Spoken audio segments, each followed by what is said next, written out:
4 ოქტომბრის საქმეზე დაკავებული 7 პირის სასამართლო იმართება ამ წუთებში. მსჯელობენ მათთვის აღკვეთის ღონისძიების შეფართებაზე.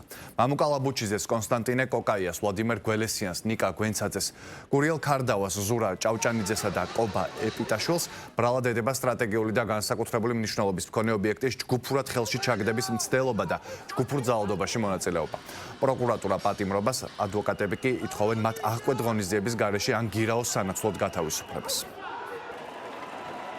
შეხვდი მათ შორის ოჯახის წევრებს ნაწილის ვინც არიან დაკავებული ეხლა ბოლო დღეებში და ყველა ეს ადამიანი ვინც მივიდა აქციაზე და ვინც შემდეგ ნაწილი რეჟიმა დააკავა ყველა ამ ადამიანს ჰქონდა სრულად გაცნობიერებული რომ იბრძოდნენ ამ ქვეყნის თავისუფლებისთვის ამ ქვეყნის ევროპული მომავლისთვის რასაც ეხლა აკეთებს ივანიშვილი ეს არის რომ პოლიტიკური ტყვეები არ ყავთ ესენი არ არიან პოლიტიკური პატიმრები და ცდილობს რომ ეს ადამიანები სამოქალაქოდ დასაჯოს მაგრამ ყველა იმ ადამიანების უმრავლესობა რომლის ოჯახის წევრებთანაც მე კონტაქტი მქონდა ყველა ამ ადამიანს ღრმად აქვს გაცნობიერებული რისთვის იდგა 4 ოქტომბერს. ვიღაცებს რომ ამდენი თვის განმავლობაში ბიძინას გეგმა ბეეძახეს და ბიძინასთან შეკრულები ეძახეს, ხო დავინახეთ ახლა ვინ არის ბიძინასთან შეკრული და ბიძინას გეგმა ბ. ვინ მიიღო სარგებელი 4 ოქტომბრიდან? ან არჩევნების დამდგარი შედეგით, ან ქუჩაში დამდგარი შედეგით. ერთადერთი ვინც აქედან შედეგი, დადებითი შედეგი და სარგებელი მიიღო, ეს არის ქართული ოცნება.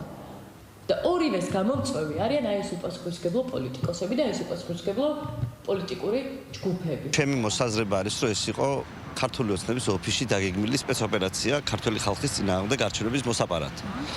არჩევნები უკვე მოპარულია, მიტინგი და საპროტესტო მუხტი უკვე გამქრალია და აწი უდანაშაულო ადამიანების დაჭერა ჩემი აზრით ზედმეტია. ყველაზე მოგებული 4 ოქტომბერს გამოვიდა ხელისუფლება და დანარჩენი ფაქტობრივად ჩვენს გარდა ყველა ოპოზიციური პარტია განადგურდა. ყველა ვინც მიბრძანდა 4 ოქტომბერს აქციაზე, იყო ინფორმირებული თავიდან ბოლომდე იმ მიზნებისთვის, რა მიზნებიც ჰქონდა ამ აქციას.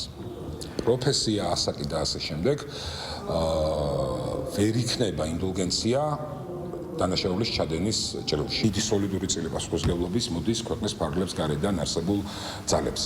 საიდანაც ხდებოდა სისტემატიურად წახალისება, მხარდაჭერა. ბურდიც ფიქრობს, რომ მას ეკუთვნის რაღაც ნივთი და ამიტომ ეკუთვნის მას ცხოვრებისეულად, რომ რაღაცა ქონება ქონდეს, ამიტომ შედის სხვის სახლში და იპარავს იქიდან ნივთებს და ესენიც ფიქრობენ, რომ მათ ეკუთვნით ხელისუფლება და ამიტომ შეუძლიათ ძალით აიღონ ეს ხელისუფლება.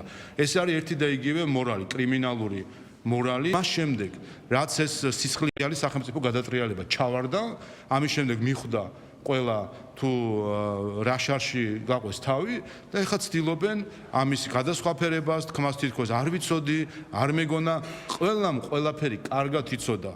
ერთი და ყველამ ძალიან კარგად იცოდა, რომ სახელმწიფო გადატრიალებას შეუმდგრა სახელმწიფო გადატრიალებას მოყვება პასუხისმგებლობა. აქ საბავშვო ბაღში არავინ არ არის და ყველამ ძალიან კარგად იცოდა ეს ყველაფერი. ამიტომ რა თქმა უნდა პოლიტიკურ პასუხისმგებლობას იზიარებენ ის პოლიტიკოსები, ის NGO-ები და ის რამდენიმე 1000 ადამიანი, რომელიც 4 საათზე თავისუფლების მოედანზე ამ ქვეყნის დასამხობად მივიდა. ამ რამდენიმე 1000 ადამიანმა უნდა იცოდეს, რომ ისინი მონაწილენი იყვნენ ჩვენი ქვეყნის დამხობისა და ვერ შედგა ეს დამხობა და მესამე პასუხისმგებლობა ეს არიან გარე აქტორები, გარე ძალები, რომლებიც სინამდვილეში არიან მთავარი სულის ჩამდგმელები სახელმწიფო გადატრიალებისა.